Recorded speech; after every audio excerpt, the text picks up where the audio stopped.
Ese no es mío, perdón. No, materno. Ah, es la que apenas.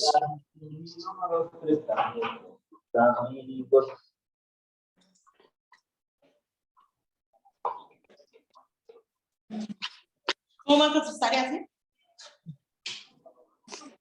Excelente. Con la tarea de cómo tienen que entregar. ¿Verdad?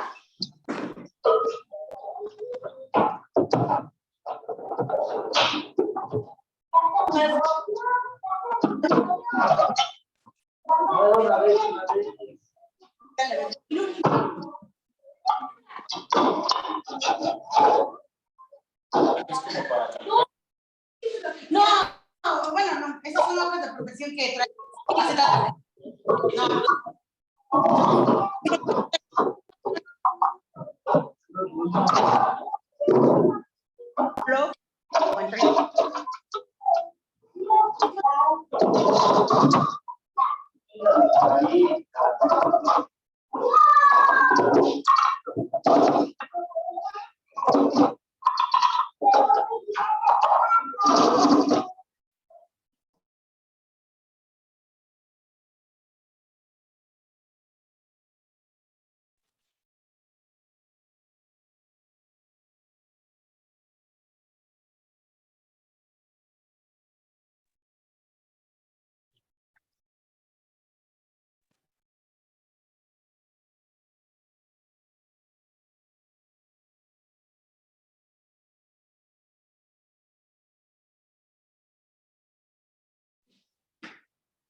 ¿Ya escuchan, compañeros? Buen día. Sí se escucha, buen día. Pero hola, ¿no te había visto, o sí? O soy poco observadora, tal vez. Ay, no, bueno, qué drama. Buenos días, chicos, perdón por la demora, ya estamos aquí. Sé que andan muy efusivos porque muchos tienen hijos y van a festejarles al rato. No les voy a quitar mucho tiempo, nada más hora y media. ¿Dudas con las tareas, nada? ¿Seguros? Bueno. Por allá, chicos, ¿los de dudas? ¿No? Creo que no. Creo que ni hay. Ok, chicos, hoy nos toca ver el tema de cuidados psicofísicos perioperatorios del paciente susceptible de cirugía. Entre ellos, los puntos a tocar es el preoperatorio, que ya es el preoperatorio inmediato. ¿En qué momento inicia el preoperatorio inmediato? El preoperatorio inmediato. 24 a 48 horas antes del evento quirúrgico. ¿Sale? Ok. Vamos a ver los cuidados que se van a dar en la sala de hospitalización y una vez que ingresa el paciente a sala de operaciones. También vamos a ver el intraoperatorio, el posoperatorio inmediato en la sala de operaciones. Ahora sí, ¿cuál es el posoperatorio inmediato? Que ahí les faltó el inmediato, pero bueno. ¿Cuál es el posoperatorio inmediato? Si les digo que el preoperatorio inmediato es 24 a 48 horas antes del evento quirúrgico, el postoperatorio es 24 a 48 horas posteriores al evento quirúrgico. ¿Sale? Esto se puede prolongar hasta 5, 10, 15 días, dependiendo la estancia hospitalaria del paciente, ¿vale? Ok, que ya ahí serían cuidados de hospitalización posteriores a las 48 horas. Y bueno, vamos a ver qué se hace en una sala de reanimación en la unidad de hospitalización, los cuidados de enfermería ante las complicaciones más frecuentes de la herida quirúrgica, lo que es dehiscencia y evisceración. Les traigo unas imágenes muy bonitas. Ok, ¿qué cuidado le vamos a dar al paciente? No se ve. Al paciente antes de su cirugía. Ok, a ese paciente, obviamente, antes en consulta externa, le hacen el protocolo de todos los estudios y valoraciones previas que requiera para que el paciente entre en las mejores condiciones del evento quirúrgico. Pero ya una vez que externa, ya que es la hospitalización, que esa abarca de las 24 a 48 horas previas, pues vamos a hacer la preparación de ese paciente. ¿Y cómo se va a preparar? Bueno, primero que nada, vamos a preparar la piel del paciente. ¿Qué necesito? Cuidar de la piel del paciente. Nada de que le vamos a hacer un lifting y le vamos a poner su mascarilla de aguacate. No.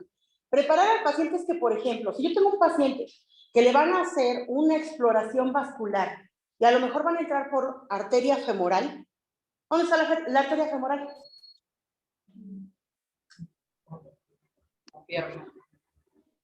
A ver por allá los de línea, porque los de aquí los veo con cara de ¿say what? Esas bases de anatomía es tan básico.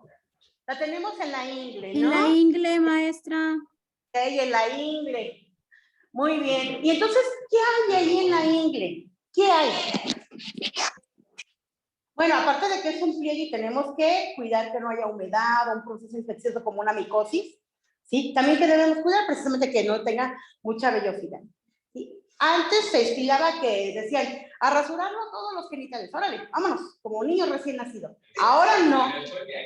Ahora, precisamente para evitar cualquier daño a la piel, ya sea irritación o un corte y que pueda ser susceptible de alguna infección, ya la tricotomía no está indicada a menos que el paciente sí tenga bastante vello.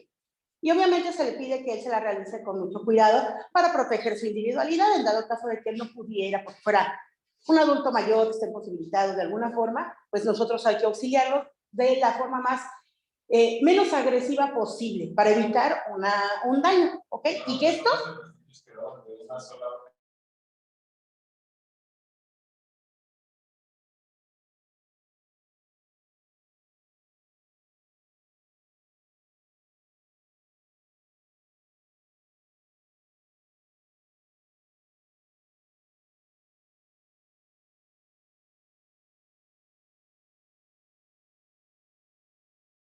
Ya no se escucha.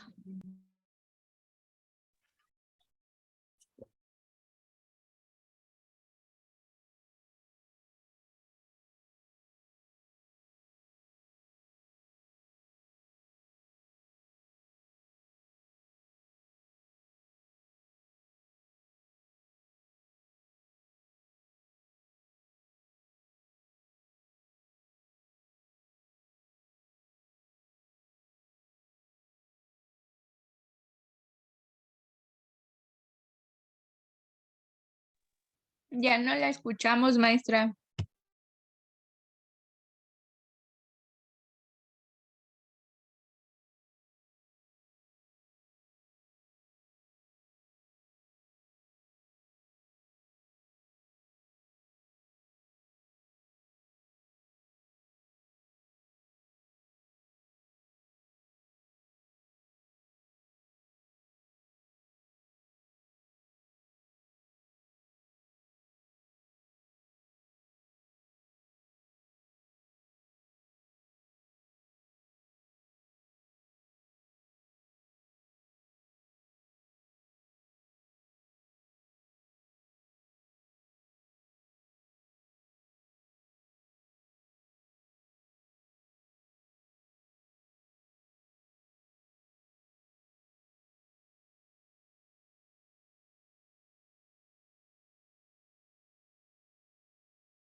Bueno, ¿me escuchan? Ya, ahora sí se escucha. Gracias, Sí, perdón, maestra. no sé por qué se desconectó el audio, pero bueno, yo tampoco los escuchaba y los extrañé. Ok, repitiendo, regresando un poquito. Vamos a preparar al paciente, preparación de piel, evitar que lleve alguna herida, laceración o algún proceso micótico que esté en evolución, precisamente para evitar infección de sitio quirúrgico. Tricotomía ya no están indicadas fácilmente, a menos que el médico la requiera, y va a ser lo más cuidadosa posible para evitar dañar la piel del paciente. Enema evacuante en el caso de que los pacientes lo requieran para preparar el intestino por alguna cirugía intestinal o que fuéramos a hacer una cirugía de estómago, aún así se hacen ciertos lavados para evitar que haya contenido que pueda infectar el sitio quirúrgico.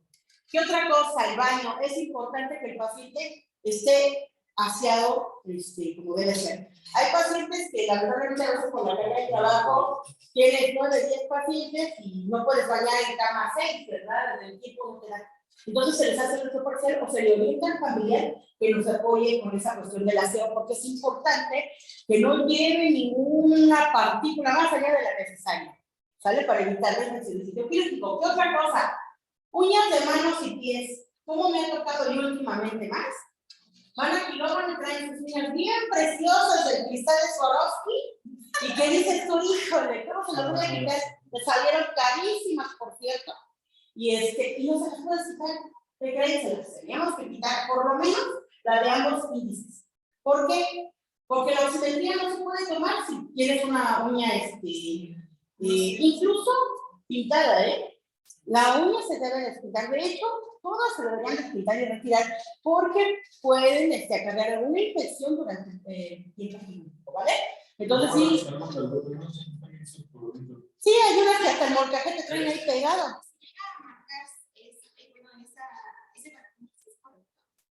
Con la uña postiza, no.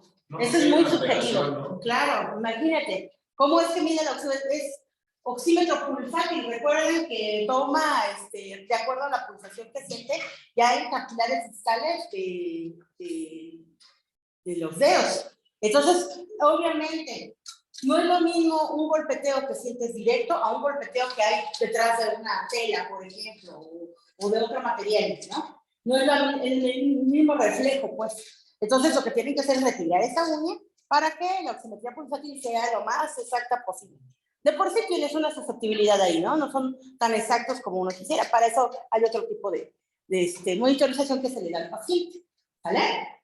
Ok, y las uñas de los pies, híjole, pues no en todos los casos se les pide que los pies vayan sin las uñitas encarnadas o luego traen uñas que, híjole, de verdad no sabes de qué año se las cortó el paciente y bueno, pues hay cositas que sí evitamos. Aparte, con el montaje de miembros pélvicos procuramos cubrir esas uñas para evitar que algo se vaya a soltar durante el quirófano, durante el tiempo quirúrgico.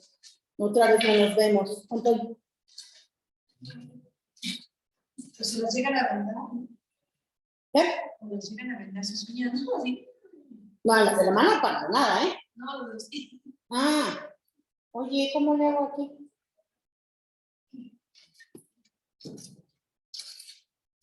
Sí, porque no me gusta que me estén viendo.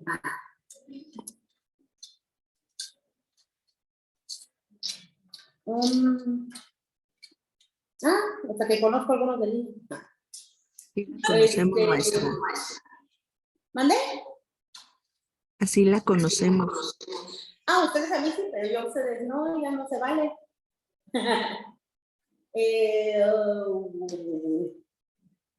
¿Puede ir alguien por ahí? Bueno. Ok, vamos a seguir platicando de esto. Esta se ve más. Es la más ligerita. Ok. ¿Qué otra cosa tenemos que hacer?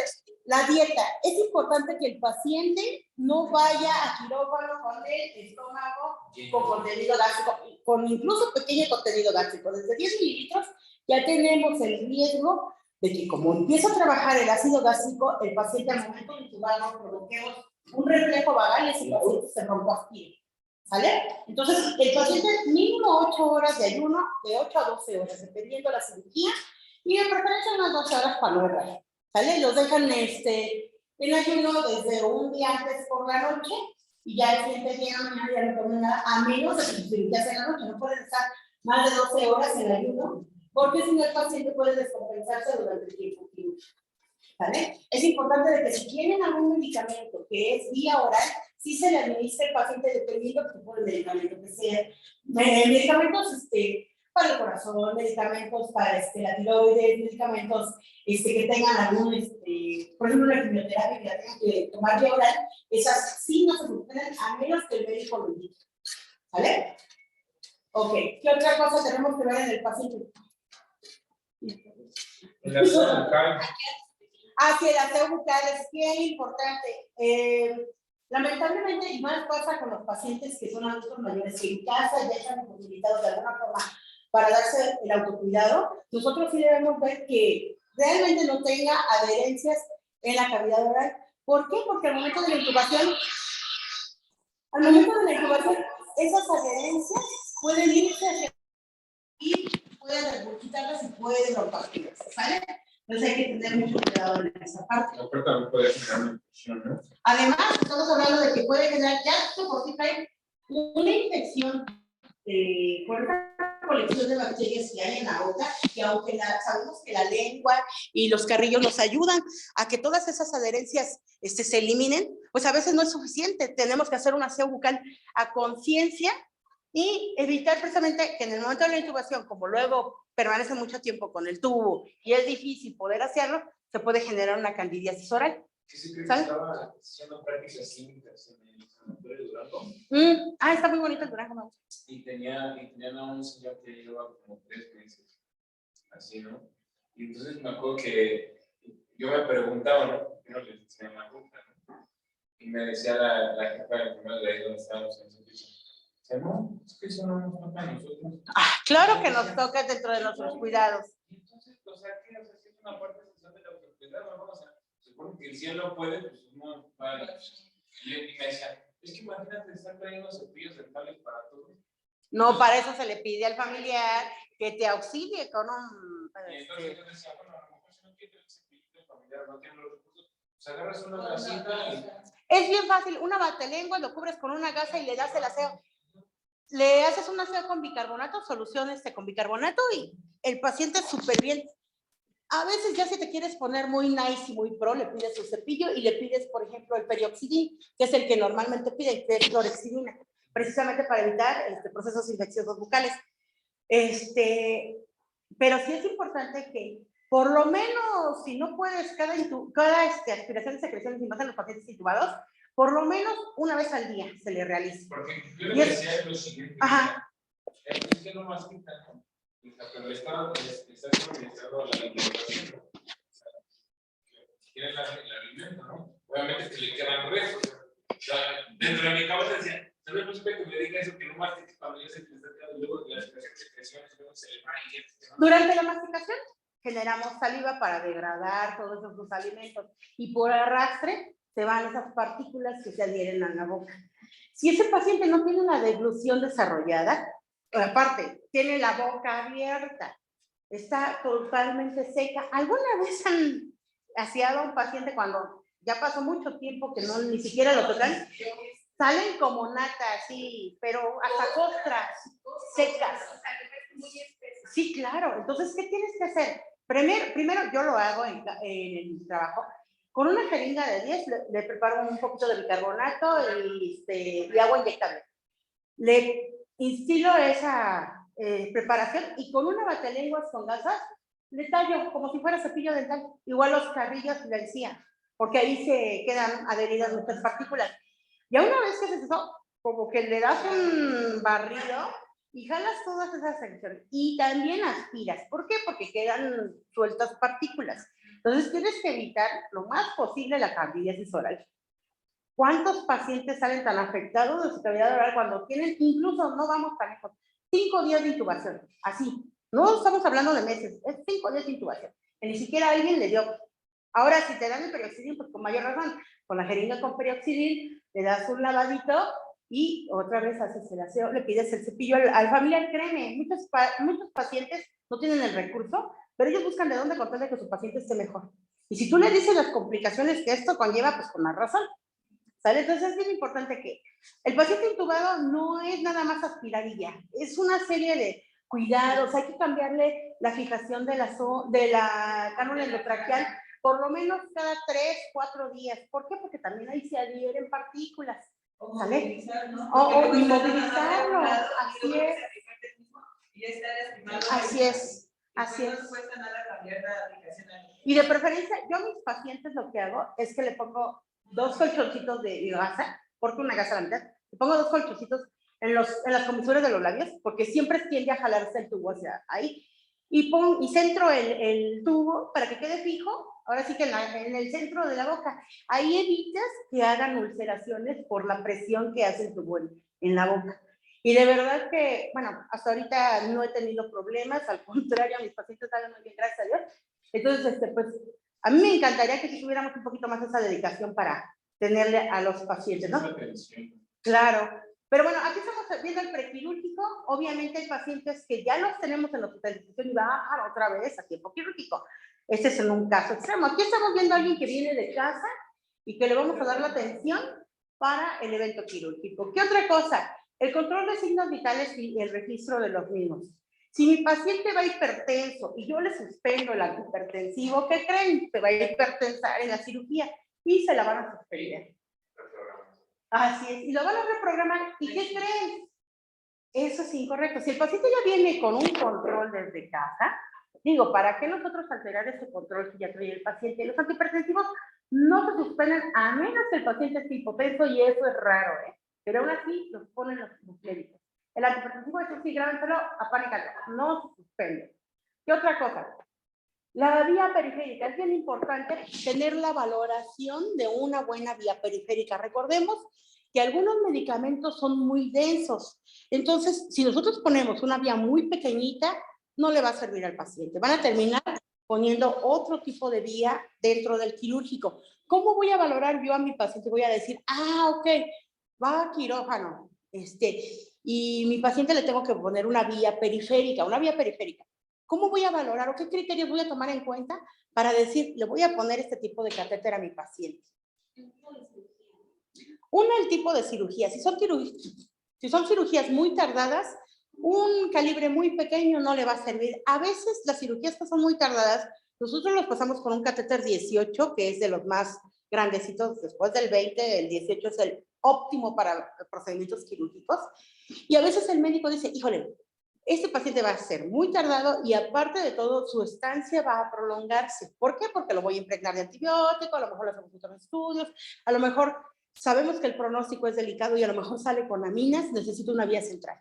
Y dentro del quirófano preparan una vía central, ¿sale? Ya sea un catéter yugular, subclavio, femoral, ¿sale? Ellos determinarán. Pero nosotros debemos llevarlos mínimo con un pulso 18, así sea un adulto mayor. A veces los adultos mayores traen sus venitas ya bien delgaditas. Hay que buscar vías que sabemos que son vías gruesas. Por ejemplo, la vena vacío, ¿no? Esa nos vamos al pliegue del codo, decimos, esta es una vía donde le toman laboratorios, pues con la pena, aquí la voy a utilizar, ni modo, ¿sale? A veces hay pacientes que vienen por una fractura de brazo y dices, ¿quién nada más tengo un brazo?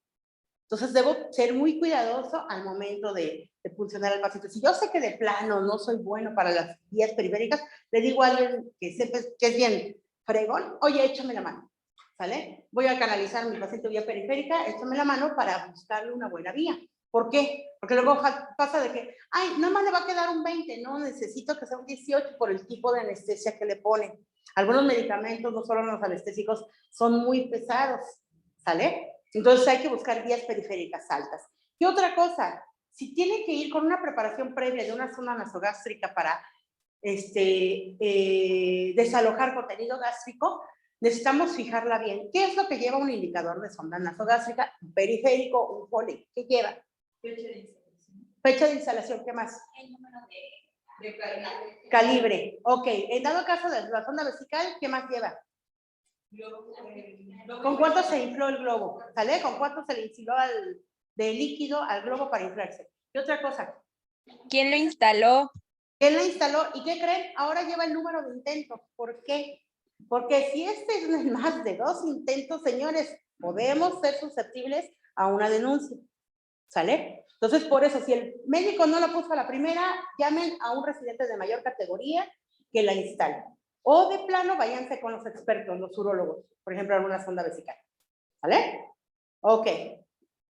Entonces, debe ir con todos esos indicadores de calidad. ¿Qué otra cosa? Administración de soluciones parenterales. Hay que tener mucho cuidado. Hay pacientes que son renales, no se les puede poner demasiada solución parenteral y debe ir dosificada de forma correcta. Por lo regular les ponen 250 para 24 horas.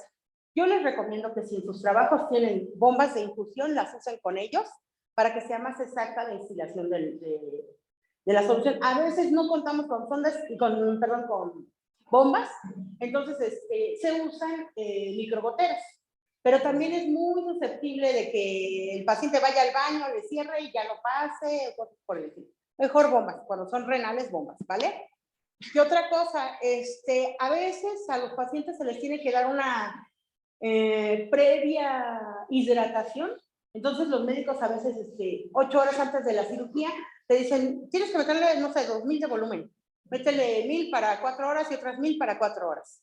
Entonces en esas 8 horas previas al evento quirúrgico, tu paciente ya debe llevar 2000 mililitros para el evento quirúrgico. Ellos saben por qué.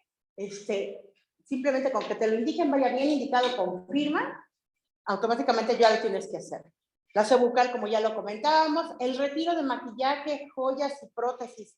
Ha pasado que luego pacientes traen encarnados los aretes. Y así de señora, pero tenemos que quitar. Es que nunca me los he quitado desde que me bautizaron. Ok, pues hay que ver la forma de retirárselo. El metal.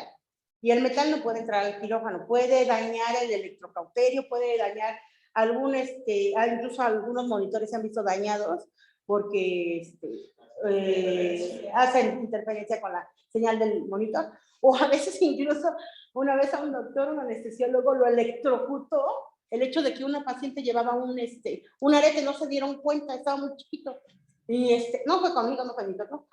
Era pero me contó la prima de un amigo que sintió el toque, o sea, la paciente ya estaba medio adormilada y no sé qué carajos hizo, y se giró y no sé qué carajos traía él, que hizo roce con el oído y le dio toques, no así que tú digas, puta, qué bárbaro, se electrocutó, no, pero sí sintió el toque y así de, ¡ay! ¿Qué pasó? Y se dieron cuenta de que la paciente traía un arete encarnadísimo en su oreja, no lo habían visto.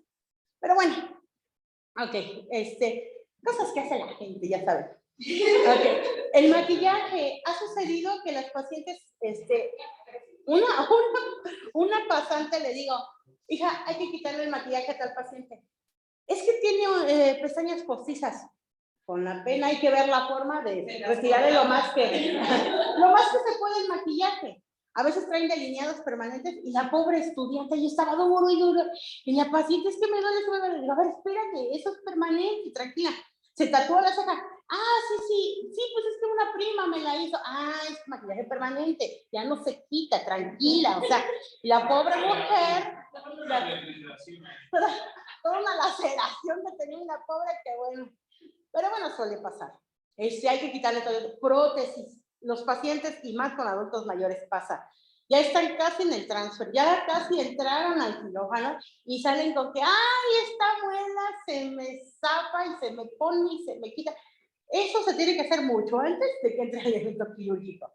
¿Sale? Guárdenlas bien, dénselas a su familiar en propia mano, de preferencia que les firmen la hoja de enfermería. Ha pasado, se han perdido prótesis y luego nos las quieren cobrar a nosotros, siendo de que en el instructivo del hospital dice que no deben ir con prótesis, ni cosas de valor, ni celulares, ni nada por el estilo. ¿Sale? Entonces que les firmen la hoja de enfermería. ¿Qué otra cosa? Las medidas antiembólicas o antitrombóticas. ¿Qué es esto? Pues a veces los médicos, por el tipo de cirugía que van a realizar, puede ser muy invasiva y a lo mejor tienen el riesgo, o una de dos, o tienen sangrado o se puede hacer un émbolo durante la cirugía y el paciente puede tener otra complicación. A veces los preparan con anticoagulantes, pero 24 horas antes los anticoagulantes se deben suspender. Máximo, mínimo 12 horas se deben suspender antes del evento quirúrgico porque puede sangrar el paciente. Aspirina, clopidogrel y antiagregantes plaquetarios que usa el paciente ya de fijo, esos se deben suspender desde una semana antes del evento quirúrgico. ¿Por qué? ¿Por qué hacen esto? Porque esto es de acción prolongada. Del organismo no se eliminan de la noche a la mañana. Por eso es que por lo menos una semana antes se deben suspender. Y eso el médico debió habérselo dicho desde antes. Pero ha ocurrido. Llegan pacientes y todavía están tomando el ácido cetrizalítico una noche antes. Y automáticamente se suspende el evento quirúrgico y se reprograma. ¿Sale? Ok, y si es de urgencia, pues a veces no sabemos, se tiene que pasar y andan ahí todos preparados con concentrados eritrocitarios porque el paciente puede sangrar, o con plaquetas, ¿no? Porque hay riesgo de sangrado. ¿Qué otra cosa? Dentro de las medidas antiembólicas o antitrombóticas, tenemos el vendaje de miembros pélvicos que se realiza previo al evento quirúrgico. No les digo que se lo hagan 24 horas antes, ¿Por qué ha sucedido? El paciente se para al baño y ya luego vienen como yepeto con las vendas hasta el tobillo y casi de, ay, señor, o sea, ya hay otra vez las tienes que poner. Pónganselas casi cuando le estén pasando a la camilla. Así que ya no haya riesgo de que voy al baño. No. ¿Vale? Se me sienta en la camilla y en ese momento se les pongo. Los más recomendados en espiga y circular, ¿vale? Para favorecer riego sanguíneo. ¿Qué otra cosa? O las medias, ¿no? De compresión. Sí, es más fácil, ¿no? Bueno, pero es que tú trabajas en el de Tláhuac, uno que trabaja en el Triste López, a duras penas tenemos vendas. Y eso de las grandotas, ¿no? Que tú tienes que estar cortando las vendas. Pero bueno, es importante que el paciente orine y evacúe. Evacúe para que no lo haga dentro del quirófano y se contamine el quirófano. Por ejemplo, cuando les haces un enema, el enema no debe haber sido previo al evento quirúrgico, así 5 minutos antes y que lo hagas. No, porque hay riesgo de que evacúen el quirófano. De hecho, se terminan de poner 6 horas antes de que baje al evento quirúrgico, o vaya al evento quirúrgico, dependiendo de dónde sea. ¿Sale? Y también es importante que orinen. ¿Por qué? Porque la vejiga debe estar vacía durante el evento quirúrgico y más se van a explorar abdomen. Ha pasado que los pacientes no orinan, a veces los médicos no les ponen sondas, el paciente va con la vejiga llena y perforan la vejiga. Ya les había comentado de la cesárea, ¿no? Que perforaron vejiga. Precisamente por eso, porque la vejiga tiene que estar vacía. Y eso se tiene que hacer, es protocolo. El vendaje de miembros pélvicos ya lo habíamos comentado. La medicación preoperatoria, a veces los médicos preparan o impregnan a los pacientes, y esto entra dentro de la profilaxis de antibiótico, los preparan para el evento quirúrgico con antibióticos, los impregnan con dosis altas de antibióticos para que en el evento quirúrgico no se infecten, y después todavía 12 horas prolongan la impregnación del paciente con antibiótico, y ya después dejan dosis horaria en menor miligramaje, ¿sale? Por lo regular estas son para cirugías de abdomen que son a veces muy sépticas, ¿sale? Pero también los de ortopedia lo hacen porque últimamente, lamentablemente, en nuestro hospital han salido muchos pacientes contaminados de sitio quirúrgico por ortopedia, caderas y prótesis de rodilla. Entonces, se les hace una impregnación previa para evitar que esto suceda durante el quirófano. Además, recordemos que nuestra población, lamentablemente, ya somos muchos diabéticos y muchos hipertensos y mucha gente con obesidad. Entonces, recordemos que esos son factores susceptibles a una infección de herida quirúrgica o de sitio quirúrgico. ¿Sale? Muy bien. ¿Dudas hasta aquí? ¿Chicos de línea? No, maestra, ninguna. Maestra. Gracias. Ay, qué bonito escucharlos. Gracias. Ay, se me sentía hace rato muy sola. Ok. Fármacos con características especiales para el paciente quirúrgico. ¡Ay, no se ve! Bueno, se los platico. Adentro dice fármaco, ahí en medio. De su lado izquierdo, el otro verdecito o azulito dice tranquilizantes. Los tranquilizantes, si el paciente psiquiátrico de preferencia no se suspende, a menos que vaya a hacer una interacción medicamentosa con otro medicamento que vayan a utilizar durante la cirugía. Hay medicamentos que son narcóticos. Eso sí, hay que tener mucho cuidado con el paciente y comentarle al médico. El paciente toma esto en casa, se le va a seguir poniendo, se le va a seguir administrando. Si él dice que no o reduce la dosis, eso es lo que se hace. Pero hay que consultarlo. Anticoagulantes, ya saben, no se ponen desde 24 horas antes del evento quirúrgico, a menos que sea clopidogrel y asa y antiagargantes plaquetarios. Esos son desde 5 días antes. ¿Qué otra cosa? Los corticosteroides, está aquí en el amarillito. Los corticosteroides, de preferencia, se tienen que suspender previo al evento quirúrgico, de preferencia 24 horas antes, pero después los impregnan una vez que ya salieron del evento quirúrgico. ¿Sale? ¿Qué otra cosa? La insulina. Las insulinas se suspenden durante el día del evento quirúrgico, horas previas. 12 horas previas por lo menos se suspenden porque si no el paciente puede hipoglicemiarse y se puede afectar en el evento quirúrgico. Los diuréticos obviamente porque no queremos que vaya a orinar durante el evento quirúrgico, esos son posteriores, ¿sale? ¿Qué más? Pues el traslado al quirófano, vamos a ver ya esta parte. Ya sabemos que una vez que ya tenemos al paciente, le checamos todo lo que tenemos que hacerle, Pues cada servicio sabrá en qué momento se baja ese paciente. Por lo regular, los pacientes que son graves o que tienen alguna problemática y que requieren de aminas o algo por eso, a lo mejor no está tan grave, pero requiere aminas, se bajan de forma directa al quirófano. A veces, cuando son programados y el paciente no tiene ninguna complicación, se bajan 20 minutos antes del acto quirúrgico, a veces hasta media hora o una hora, depende de lo que dicte el médico o el protocolo de piso, que digan si le van a hacer una preparación previa, por ejemplo, en recuperación, antes de que entre a quirófano, ¿sale? El traslado va a ser directo en estado grave y debe ir acompañado de familiar, muy importante. Tiene que ir acompañado de familiar, otra vez. Tiene que ir acompañado de familiar. Es bien importante. Si el paciente va sin el familiar, es susceptible a que después el familiar diga, es que ¿por qué lo llevaron? Es que no me avisaron, es que voy a demandar. No, mejor que vaya. Evita ese problema. En algunos casos, por ejemplo, en nuestro trabajo, los pases para pacientes que no están graves son solo de horario de visita, de 10 de la mañana a 12 del día, que es mi horario, ¿no? Y en la tarde creo que de 4 a 6, algo así. Ajá. Si en dado caso el paciente sabemos que el siguiente día va a entrar a quirófano, se le pide que pase con el médico para que le autorice pase de 24 horas y el familiar esté ahí presente en el momento que se baja el paciente. Porque en la mañana las cirugías programadas bajan a las 6:30 de la mañana, ¿sale? Entonces a la hora de visita, pues el familiar, en ese tiempo hasta la hora de visita, pues el familiar no está. Entonces tiene que acompañar al paciente. Y más que nada porque no falta que luego digan, ay, me faltó la firma de uno de los testigos en el consentimiento de anestesia.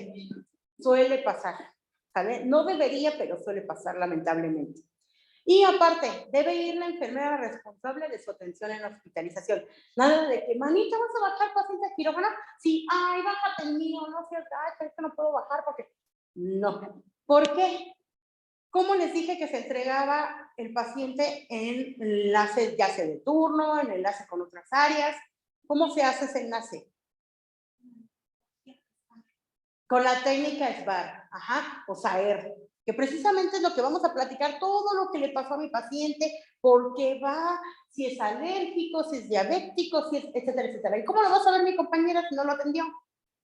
Ni modo que va a decir, ay, déjame leer la hojita. Ay, es que dice que aquí estaba hipertenso, pero no sé si le dio algo, no dice que... No, ¿sale? Por eso lo tengo que entregar yo, que estuve a cargo de él. Y con expediente completo y correctamente integrado. Si ese expediente no va completo, el paciente no va a quirófano, tan sencillo como es. Y vamos a checar nuevamente la técnica SBAR.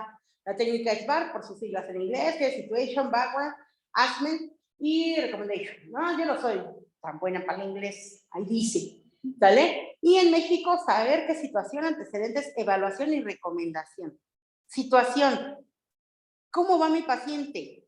¿Sale? El tratamiento de mi paciente. Si hubo algún cambio con ese tratamiento de mi paciente. Los antecedentes, ¿qué edad tiene? ¿Qué sexo tiene? El diagnóstico por el que ingresó, la fecha en que ingresó, el tratamiento actual y principales resultados de pruebas complementarias, el tratamiento que incluso ya trae el paciente, ahí no lo dice, pero sí. Por ejemplo, si mi paciente es epiléptico y toma algo para la epilepsia, el paciente toma, no sé, por ejemplo, levetiracetam, que es un anticonvulsivo, por ejemplo, ¿no? Mi paciente es hipotiroideo, toma levotiroxina. Mi paciente es diabético, toma metformina o se inyecta insulina. Es hipertenso, toma esto. Todo eso se tiene que decir. Ahora, ¿cómo lo encontré? La evaluación que yo le hice, si mi paciente va hipertenso, hiperglicémico, si va con dolor, si va con alguna lesión que le hayamos encontrado, algún proceso infeccioso que le hayamos encontrado, todo se tiene que decir. Y si se le dijo a alguien que presentaba esto al paciente, y si hicimos alguna acción, realizamos alguna acción para que esto cambiara. ¿Sale? Recuerden sus diagnósticos de enfermería. Que ahorita van a ver por qué yo no me lo sé, porque ya les traje mi comprobación de por qué yo no me lo sé. Pero bueno. Y las recomendaciones que yo hago. Oye, ¿sabes qué? La paciente psiquiátrica, ten cuidado porque de repente se le va la hebra y se quiere bajar de la camilla y se quiere echar a correr. Tengan mucho cuidado. La paciente viene en delirio, es una paciente adulta mayor. Ten cuidado porque se jala la vía periférica. ¿Sale? Eso es básica. ¿Sabes qué? Ten cuidado porque este paciente tiene supresión a narcóticos, está agresivo. ¿Sale? Todo eso, ay, ¿qué crees? Trae una zona vesical, pero no se lo pudieron poner al primer intento, se lo pusieron al tercer intento. Bien irritada de genitales, ten mucho cuidado. Todo eso tiene que... Si se cayó antes de que entrara aquí, bueno, se cayó, se nos cayó y se pegó en la cabeza, tengan cuidado. Ya se hizo esto, se hizo lo otro. Todo eso se le tiene que decir. Y no es chismógrafo, es que así se tiene que hacer. Ok, ya vamos hasta aquí, pero no recuerdo que alguien me haya preguntado, oiga, maestra, ¿y qué pasa si el paciente muere en el quirófano? Maestra, ¿y qué pasa si el paciente presenta una alteración cardíaca en el quirófano? Ok, primero, el paciente presenta alguna, ¿qué sucede si el paciente presenta alguna alteración cardíaca antes o durante la inducción a la anestesia? Simplemente la cirugía no se realiza. A lo mejor ya tuvo una valoración previa de cardiología, pero por otra situación, nada más porque la requerían, porque es protocolo. Pero no entró porque presentó extrasístoles ventriculares. Ah, ok. Tenemos que avisar al cardiólogo. ¿Sabes qué? Valóralo porque durante la inducción a la anestesia presentó extrasístoles ventriculares. Y eso puede provocar que el paciente me caiga en paro en el momento crítico. No lo puedo operar si tú me dices que no. ¿Vale? Entonces el paciente se le da oxígeno, se va un rato a la recuperación porque ya se indujo la anestesia, va con una cierta sedación. Se va a recuperación, se queda un rato en lo que se despierta de la anestesia y otra vez se regresa a hospitalización y se tiene que programar una valoración cardiológica. ¿Qué otra cosa? Si presenta paro cardiorrespiratorio durante el evento quirúrgico, se detiene el evento quirúrgico, se saca al paciente del paro y automáticamente el evento quirúrgico se suspende. ¿Sale? Ya salió el paciente. Ya obviamente también contaminaron el área quirúrgica. Se suspende la cirugía porque no sabemos por qué presentó el paro. Se regresa a sala de hospitalización y se valora todo lo que se tenga que valorar. Medicina interna, cardiología, todo para que vean por qué sucedió esta situación. Obviamente ya el paciente estabilizado. A veces los pacientes quedan en muy mala situación después de presentar un paro cardiorrespiratorio y van con aminas o intubados porque ya obviamente ya estaban en la cirugía, a lo mejor ya habían abierto y presentó el paro. Se cierra y se manda a unidad de terapia intensiva, ¿sale? Para que ahí se le den los cuidados de forma más controlada, ¿no? Porque ahí recuerdan que cada hora se le checan signos y bueno, se valora un poquito más estrechamente al paciente. ¿Y qué pasa si fallece? Bueno, se levanta la nota de que el paciente paro cardiorrespiratorio no salió del paro, lamentablemente falleció por X o por Y causa, el diagnóstico lo darán los médicos, y todo eso se tiene que redactar en la hoja de enfermería, todo lo que se realizó. Si le dieron 2 ciclos, 3 ciclos, 10 ciclos, los ciclos que le hayan dado, se tienen que anotar. Si le administraron medicamentos, se tienen que anotar. Todo se tiene que anotar y la hora de defunción. Y automáticamente de ahí pasa a patología postmortem, ya no regresa a piso. ¿Sale? Maestra, y si cae en paro y están en una cirugía de abdomen, las compresiones o bueno, los ciclos se dan aunque esté abierto. Sí, se tiene que sacar el paciente.